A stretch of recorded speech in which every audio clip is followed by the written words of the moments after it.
Holiday magic is in the air at iFly Indoor Skydiving. Imagine unwrapping the experience of flight. iFly is the perfect unique gift for anyone who wants to turn their dream of flying into a joyful reality. It's unforgettable fun for all ages. Save over 35% with iFly's limited-time holiday gift voucher flight packages. Turn dreams into unforgettable moments with the gift of flight. Go to iFlyWorld.com to purchase your holiday gift vouchers. That's iFlyWorld.com. You're listening to the Superman Super Show, episode number 42, Campaign Against the Planet.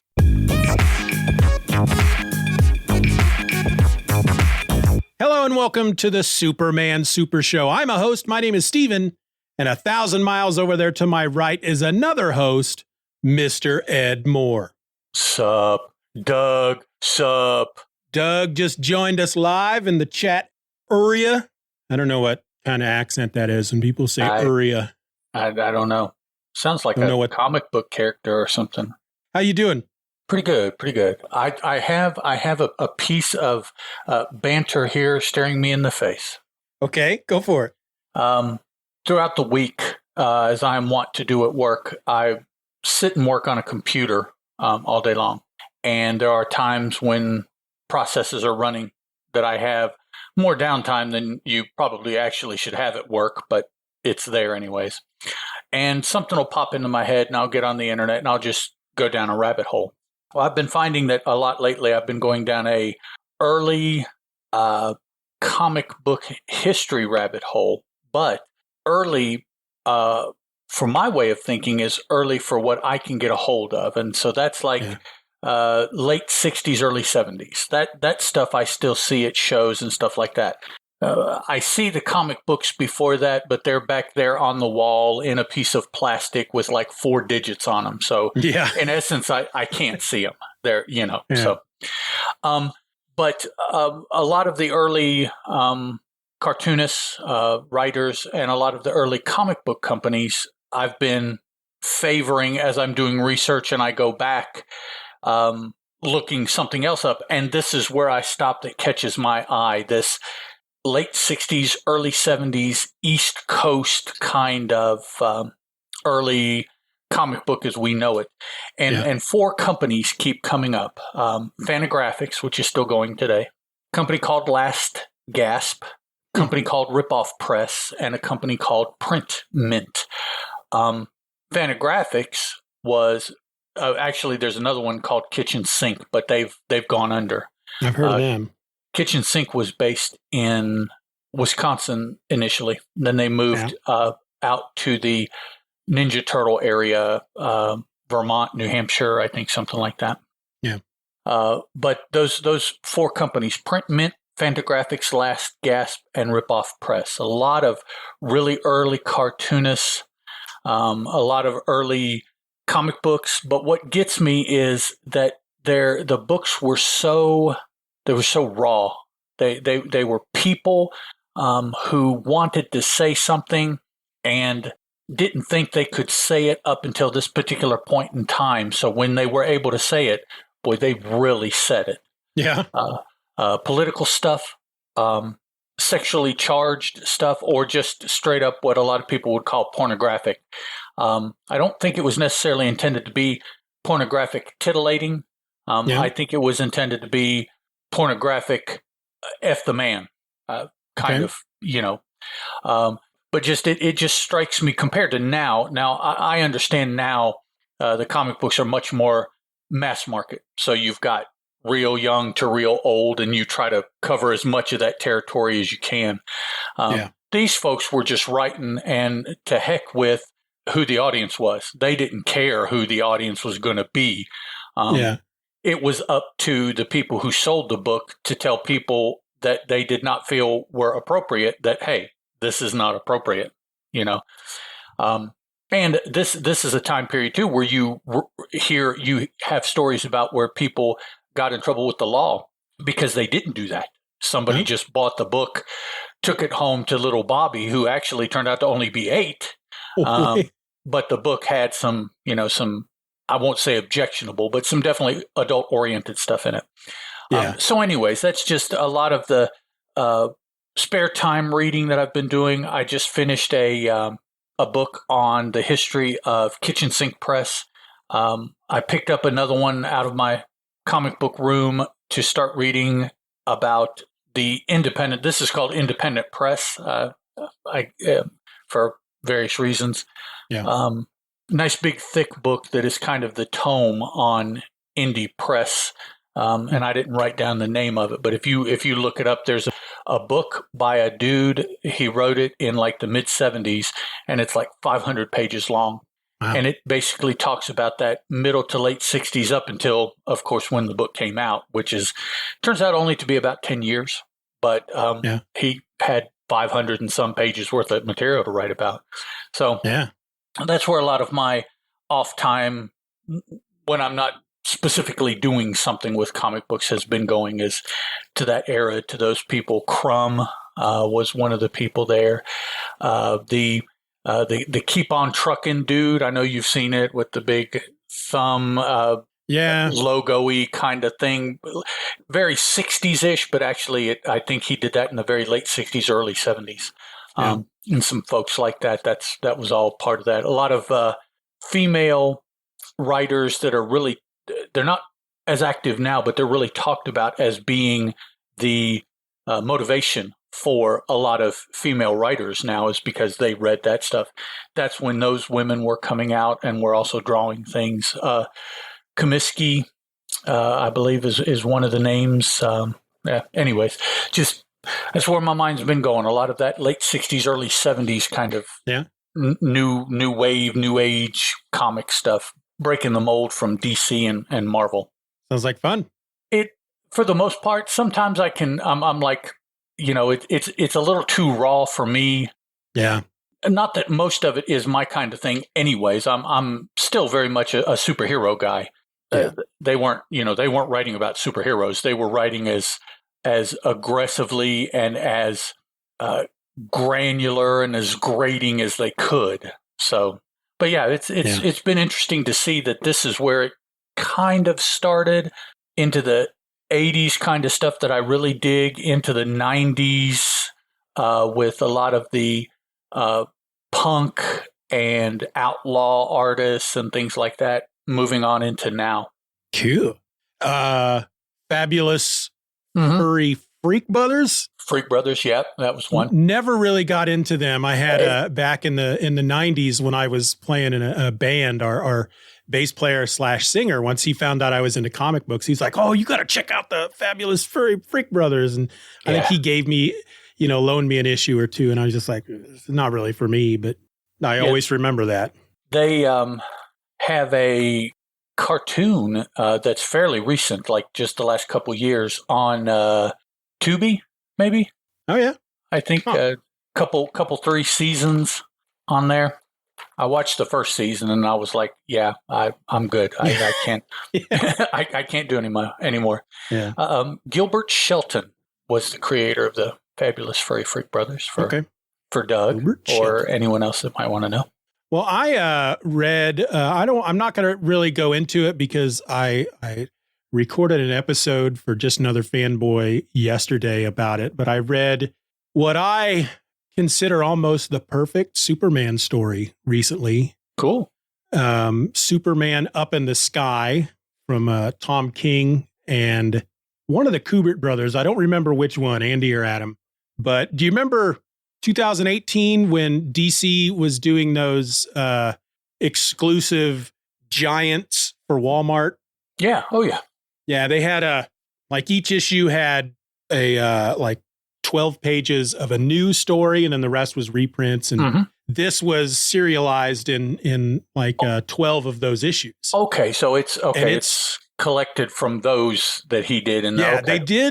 They did eventually release them as issues. They had to take 2 stories and stick them into one issue. So it was six regular comic book issues, but it was 12 parts ultimately. But man, it was freaking amazing. Oh, cool. And I had to mention it since we're on a Superman podcast. Sure. It was really fun. I don't know if you remember, there was in it was either when those stories came out in the Giants or when they collected them. But do you remember some brouhaha on the internet about an issue of Superman that was constantly showing Lois dying, and people were really upset about that? It's like, you got to keep killing Lois over and over in this comic book and blah, blah, blah. People were really angry about that. I don't think I ran across that. No. That's where this Up in the Sky is where that came from. And as soon as I got to that issue and I started, the story's called The 1,000 Deaths of Lois Lane. I started reading it and I'm like, oh, I remember this. People were pissed off about this. Okay. But it's Superman's out in space. He's like 100,000 light years from Earth or whatever. And he is arranged to call Lois like a certain time every day or a certain time every week. And he's in this, like, it's like an alien DMV almost.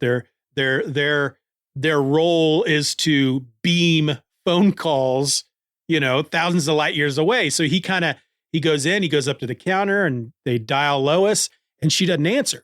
So like the whole story is him sitting in this waiting room. Okay. And every once in a while he'll go up to the counter and he'll be like, you called my name? And they'll be like, you need to wait for us to call your name. Well, you just called my name. Are you sure? This whole like bureaucracy kind of crap. Okay. But in between all that, he can't help but picture, why is Lois not answering the phone? Okay.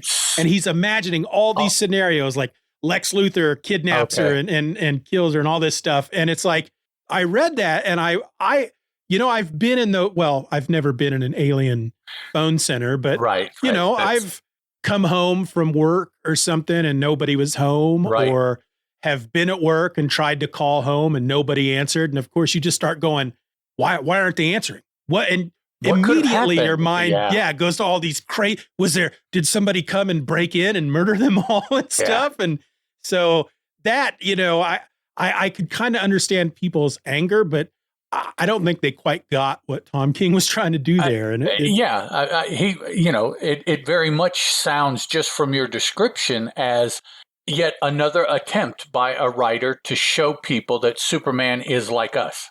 Yeah.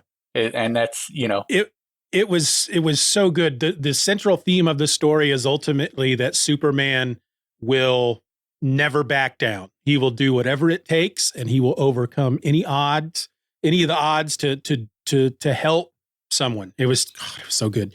Doug, that if you've got the DC Infinite Universe or Universe Infinite app, it's on there. That's where I read it. And I'd been hearing a lot from people over the last couple of years that there was a great story. And I decided, I need to read more Tom King. So really enjoyed it. Oh, cool. Yep. All right. Banter complete. All right. Shukunk. Are we shutting the gate on the banter? I've got more. I'll save it till the next episode. Oh, yeah, I do too. I actually wrote things down so that we could spread it out. I like how we plan our off the cuff banter. Yeah. Hey. I mean, that's, if you ever delve into the like behind the scenes of a talk show, all those questions that they ask celebrities and their answers, it's all pre-written to a certain extent. I've seen comedians on there sitting in the chair talking to Kimmel or Conan or whoever, and it's like they're having a conversation, but they're doing their act. It's like, I've seen them do that. Okay. On stage. That's all their jokes. And then it ruins it for me, Well, but behind the curtain. That's why you got to be careful. Yeah. If you go behind the curtain, be sure that that's what you want. Yeah, exactly. All right. So today we're looking at a story called Campaign Against the Planet. This appeared in Superman number 5. And when I first saw that title, I saw the title before I read the story.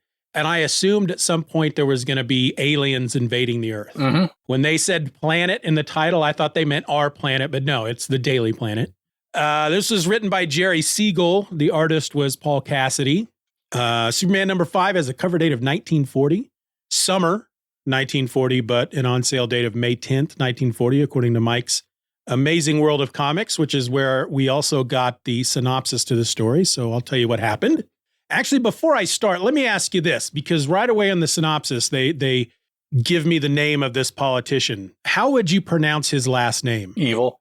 That's what I thought. I kept thinking Evell, but I'm like, nah, I bet it's Evil. Yeah. Evell. I mean, that's too on. Part of me was like, that's too on the nose. Yeah. But then again, it's 1940. So yeah, today we'd be like Evell. It's like, no. Yep. What is it? It's evil. Yeah. Evil. Go. Yep. All right. So corrupt politician Alex Evell buys a rival newspaper, the Morning Pictorial, to increase his political power. Using the newspaper's influence, Evell gives honest city council leaders a bad name and attacks the police force in order to make things easier for his racketeer pals. The Daily Planet begins a series of articles taking a stand against Evell and his actions.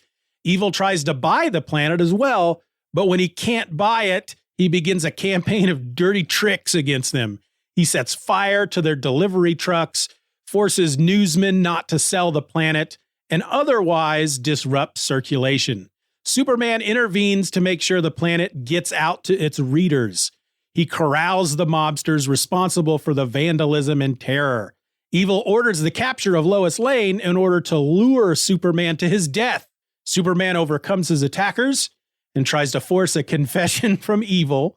Although Evell won't confess, his henchmen do, which convicts the man for his crimes. What do you think about this one? It was different feeling. I enjoyed it quite a bit. There were some things that happened throughout the story as far as things Superman did that haven't come up before, but was the start because very similar things happened throughout the rest of this issue number 5 of Superman, the other 2 stories, hopefully, that we'll be able to talk about tonight. And so it was like, wow, that's never happened before, but then it happened and it happened and it happened. And it's like, oh, okay. I see you've latched onto something that you like. And so now it's become a thing. So, but yeah, I enjoyed it. Yeah, it was fun. I liked the twist there at the end. As far as twists are concerned, when it's instead of his normal MO, which is to force a confession from somebody, he tries it again this time and the guy won't do it. But his henchmen, who the Evil had left in the building that he set on fire, he's like, let him burn. You know, they're like, you're going to let us burn? All right, we will confess everything and we'll get you put in jail. And I thought that was great. Yep. He finally, somebody that gets done dirty comes back and it's like, man, I don't appreciate what you did. And we've seen it happen a couple times up to now, but they didn't do anything. You know, it was just like they stayed henchmen. But in this story, they were like, no, you, no pun intended, or perhaps pun intended, you burned a bridge. And so it's like, Yeah, and the henchmen were really kind of funny in this book, in this issue, in this story. There's a particular panel after Evil writes the story about Counselor Barnes. Barnes' accusations top Baron Munchausen, basically saying that because Barnes was speaking out against Evil in his newspaper. And so there's this one panel where Evil's hanging out with some of the racketeers. And like one guy's like, the cops have arrested Mike and all the poor guy done was rob a bank. Like that just amazes him. How dare they? And one guy says, it's an outrage. They confiscated all our fake lottery tickets. You know, it's to them, that's just a natural way of life. And for somebody to do something that is in any way opposite, it's not like they go, well, I understand why the cops would do that because what we're doing is against the law. No, they're like, they shouldn't be doing that because this is the way I make my living. Well, not only that, but I think a part of it is that they have never done that before. Right. Yeah. So it's like their world, that doesn't happen in my world. And so here it's happening and they're like, what? Well, and if you read between the lines, they could be just basically saying that up until this point, we had the cops in our pocket. You know, they were all crooked, but now suddenly they're on the side of the angels, you know? Yeah, they've got the press behind them now, so they don't have to worry as much, or however somebody like this would look at that. Yeah. We also had some more evidence of Lois the flip-flopper when it comes to her feelings toward Clark. When Clark starts to write the article about Evil near the beginning, she's like, "Do it, Clark, get him," or something like that. Mm-hmm. And she calls him where is it that, because when Evil sends his crew out in the pictorial trucks to just basically disrupt the planet's circulation, it's like this gang war out on the streets between two rival newspapers, which is exactly what it is. And Superman, at one point he says, well, the Daily Planet is too upstanding to hire some thugs to defend it, so I'm going to have to do it myself. Mm-hmm. And so when all this is happening, of course, the publisher, Taylor, whatever his name is, he wants Clark to go out and get the news. He wants Lois to stay inside because it's dangerous. Right, it's stay not at the planet. safe. It's dangerous. Not a place for a woman to be. But he wants Clark to go out and get the news. And Clark, there's violence out there. I can't go out there. And Lois ends up going out there with him. And so there's a moment where this guy is standing up to Lois and Clark. And of course, Clark is like, "Careful, Lois, he might get violent." And so the guy pushes Clark's face, which is at least the second time that's happened in a Superman story. He pushed him by the face. Yeah, just, you know. And, there's also a lot of instances of people saying "eh" at the end of their sentence. Daily Planet reporters, eh? Mm-hmm. A lot of that. But as Lois is walking away, she's upset at Clark. And she says, and you just stand there and let him get away with it. Clark says, "But Lois, he was twice my size. Surely you didn't expect me to." And she finishes his sentence. "Behave like a normal red-blooded he-man?" No. Yeah, she's ragging on him pretty hard. And then later, when Evil lures her out of the planet by having a tip called in that Clark has been hospitalized or something, she's like, "Oh, I've got to go. Poor Clark," and somebody's like, "You can't leave the planet. The chief told you not to leave, but I've got to find poor Clark. He's hurt." So yeah, she's very wishy-washy. Right after she was ragging on him for not being red-blooded. Right. Red-blooded he-man. Several times in this story in particular, 2 times these 2 situations that you just spoke of that involved Lois, I like the drawing of the action lines to show that she is very literally turning on her heel. Yes. And walking off or walking away or whatever it may be. But it's very much it's symbolizing in my mind turning on her heel. Yeah, let's see if I can. But in both of those situations. That particular panel. Oh, darn it. I was going to say it might have moved on you. Yes, that's the first one. Right there. Yeah. But I like Clark. But yeah, she does it. She does it again there, where she's leaving to go to the hospital. She takes the call at the end of the one page, and then the first panel on the next page. But the chief left orders for you not to leave the building. Same effect. She's just swishing right by him, and I like the feel of that in the artwork. Yeah, that's Paul Cassidy. And then on the same page, we have the moment that I thought happened in the previous story where Clark is hanging on to the bottom of the car and just sailing along beside it, basically, which just looks freaking ridiculous. And he actually pulls himself under the car. Mm-hmm. And as the auto climbs a curb at the end of its journey, Superman's head bumps against the curb, smashing it. And his response is, "Just got a good scalp massage." Yep. A lot of one-liners from Superman lately. And this happens again in one of the next 2 stories. I don't know if it's the next one, but it's one of the next 2. Yeah. Almost the exact same thing. And this was one of those things that I was talking about that we've not seen them do before, but now they're doing in rapid succession. Yep. They're repeating it. Yeah, and that other one, it was bumps in the road, and he was literally smoothing out the road. Leveling the road. Because that's crazy. And you mentioned the newspaper wars here. First, they try to block traffic. with their delivery trucks. Well, Superman stacks those up like cordwood, although they say like a deck of cards. Then there's an armored truck that they try to use, and he gets rid of that. Then some bad guys try to turn over some of the delivery trucks for the planet, but Superman catches the truck and rights it so that it doesn't get flipped over.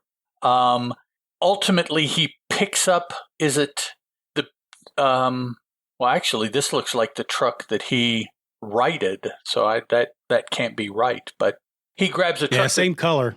Well, and it's got the Daily Planet symbol on it, too. Yeah. So, I mean... so after he overwrites the truck, the thugs that tried to tip it over jump into it and drive away. Yeah, they steal it. So they steal it, basically. Yeah, and he takes it and flies. He can't fly yet. He jumps up with it. Yeah. Which, this got me. I'm not a stickler for comic book science, per se. There's... Of course... You start out having to suspend disbelief to begin with, and so if that's what you're going to do, you might as well just go whole hog and just, But he jumps up with this truck, and he jumps up to a building and lands on top of the building holding the truck. Yeah, I do not think it's going to happen that way. I think, goofy me, that truck is going to punch him through the roof just like a bullet, and he's just going to, Well, it doesn't. Well, but not only that, he jumps from that one point on the roof. He jumps to go higher up. So he's kind of doing more like a Spider-Man, jumping from building to building, only he's doing it holding a whole freaking truck over his head. And I'm like, ultimately, he sets the truck down on top of a smokestack. And I was wondering, I'm like, dude, how do you get out of that? Right? Yeah. And speaking of motion lines, as he's jumping away, he's like spinning in midair. He's got another turning on his heels kind of. Yeah. So there's several conventions, I guess you could call them, that come up in this story that just quickly start repeating. Yeah, it's like the artists really want Superman to fly. They just, Yep.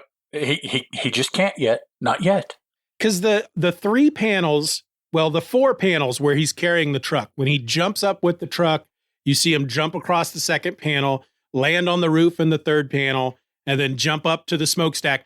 It looks like he's flying. Yes. Plain and simple. Yeah. That's from the panel when he first picks it up on the previous page. The way that it's drawn and how he's situated underneath it and everything, he's flying. He didn't jump carrying that truck. He's flying with it. But can't fly yet, or doesn't fly yet, or what, however it turns out. I just don't understand why that change hasn't been made. Is it editorial that they don't, that they won't let it, or it just, I don't know. It's weird. It'd be interesting to find out, how these were put together back then. We know that there was eventually in the 60s such a thing called the Marvel method, where Stan just told his artists, all right, this is what's going to happen in the comics. I need him to do this, and this. And then the artist actually tells the story. They put it all together. And then Stan would go in afterwards and fill in the dialogue and caption boxes and whatnot. So I don't know if this is, part of me feels like it's kind of the same thing. Like the artists are drawing Superman as if he's flying, because as far as they're concerned, he should be flying. Right. But then Siegel, is that the writer? Yeah. He's going in and putting text in there to make it clear to everybody that he's not flying, he is jumping. Right. So yeah, is it like a DC edict, or is Siegel like, no, he doesn't fly, gosh darn it? Yeah. I don't understand why can't he? What is surely somebody has thought that, man, wouldn't it be cool if he flew? And this is where you say, well, yeah, it would be cool if he flew, and my name's not Shirley, but that's okay. Yes, exactly. Sorry, yeah. We get another moment in this book where Superman is tossing a guy up into the air and catching him. And at one point, again, you brought up the motion lines. he's holding the guy over his head, and he's very obviously just shaking him up and down as he's holding him. Yep. And I'm assuming his arms and legs are just snapping. Flapping. Like twigs. Yeah, you know it, man. Good stuff. Oh, yeah, this is the story. So I thought it was the next one, but the truck goes off the cliff, and Superman leaps after it, grabs it, and while he's in midair, throws it up, and then lands on the ground, and then jumps back up to catch it. Right. Yep. Which is pretty awesome. But the fact that he's like in the air catching the truck and then tossing it back up in the air with no resistance at all behind him. I feel like, and it may have even been that Superman story I was talking about at the beginning. I feel like that was brought up at some point to Superman. I think it was. Okay. Because there's this little girl he rescues, and she's just pestering him with questions. And he is more than happy to answer each and every one of them. And I'm pretty sure she asks him, how do you push something when you're in the air? Because there's no resistance behind you. And he's just like, it's too hard to explain, he tells her. That's as good an answer as any. Yeah, yeah. I have a question, and you may not know. That's fine. Superman's somewhere it came up. Oh, it came up in a book that I was reading to read along with John's Superman in Crisis show. Somebody depowered Superman by taking away people's belief in Superman, in what he could do. Like, took away his... Like Santa Claus? Maybe like took away his confidence. Okay. I can see that, yeah. Okay, so my question is this. Are the things that Superman can do, like say his strength or his invulnerability, his imperviousness to damage, are those cellular things? Or is he thinking, and so he is telekinetically increasing his strength and increasing his durability and things like that? Do you know, hasn't that been addressed, that there is some aspect that is... Post-crisis, yes. He is a solar battery, and he absorbs the radiation from our yellow sun, and that's what gives him his power. So it is at a cellular level. Okay. Pre-crisis, I cannot speak in any confidence how that worked before the crisis. Because there's a Marvel character named Gladiator, and he is part of the... With the big Mohawk guy? Yeah, he first really showed up in the Fantastic Four, but he's a member of the Shi'ar Imperial Guard. And he is Superman. Yeah. But his abilities are based on his belief that he can do those things. And so you attack him by making him question his ability to do these things, and suddenly he cannot do them. He's not as strong as he should be. He takes more damage, et cetera, et cetera. Yeah. It's interesting. And so I just, with reading that from what the book that John was talking about, in that it was almost like his confidence was waning, and so he did not believe that he was capable of doing these things, and it caused him some issues. He wasn't really going up against bad guys where he had to be super strong or invulnerable or things like that. So it didn't reflect that way. But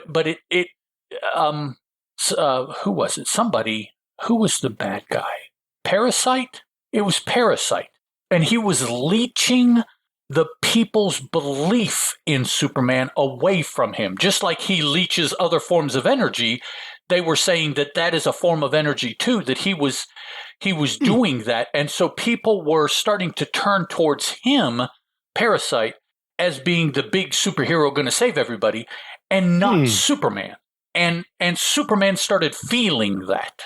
Was this a recent episode? Yeah, within the last couple. Okay, yeah, because I remember listening to one of his last episodes, and the Parasite was in it, but I'm often doing like making breakfast or something, and so I miss certain things. But I do remember him saying, or maybe it was the next episode, and somebody had written in to say that that's not really how the Parasite's powers are supposed to work. But I don't know. Pre-crisis, I don't know. But the second Tobey Maguire Spider-Man movie. Mm-hmm. That's what kind of happened to him. He starts losing his powers throughout the movie, and it's you kind of find out it's because he's lost confidence in himself. Right, yeah. And so his powers just stop working. So kind of a play on male performance, if you will. Yeah. It's like getting the yips. It's so yeah, okay. Okay, I don't think anything else really stood out to me. Oh, well, we do have a hanging Superman. Yes. And not only is he hanging, but the bad guy notices that he's hanging and he sees his fingers and he goes and gets a fire axe and he tries to show Superman not to do that. And then when he brings up the axe, of course, the axe is notched from where he...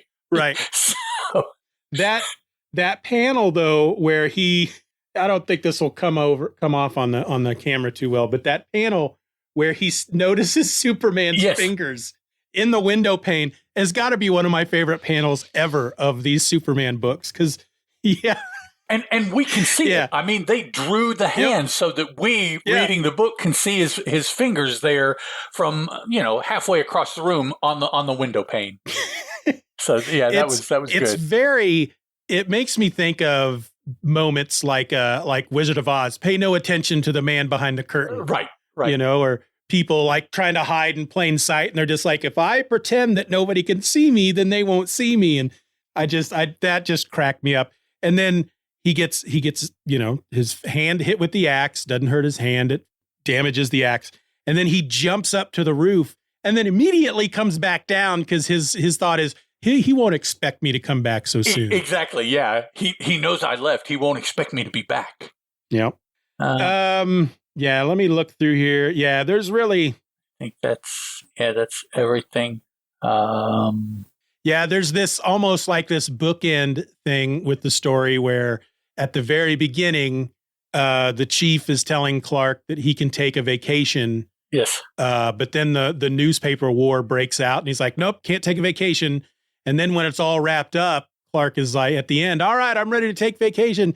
Nope. Now you still can't take vacation because now that the rival newspaper is in good hands, we have to make sure that we stay competitive. Yeah, kind of. And then he tells them I want news. To get out there. I want news. Yeah, you've seen that play out in television shows, in movies, where boss says something, but something happens and you're not able to do it. And then at the end, when you come back and you call the boss on the fact that he said you could do something, he turns around for whatever the reason and says, no, you can't do that. Yeah. Yeah. I don't remember saying that. Yep. Yeah. All right. We ready to wrap it up then? I think so. Yeah. All right. Thanks, everybody, for listening. Thanks, Doug, for joining us live. Of course, stick around, Doug. We're going to do 2 more episodes. But yeah. Behind the curtain, we're going to record a couple more episodes. But until then, folks, until next week, I'm Steven, and that's Ed. And this was the Superman Super Show. Bye. Ciao. You've been listening to the Superman Super Show. Questions and comments can be directed to the Superman Super Show at gmail.com. You can follow the show on Twitter under the handle @SoupsSuperShow. That's @SUPS Super Show. And continue the conversation at the Super Show Forum at forums.justanotherfanboy.com. We also encourage you to rate the show wherever available and share this podcast with a friend. All links will be in the show notes. Superman is a copyrighted feature appearing in Action Comics magazine.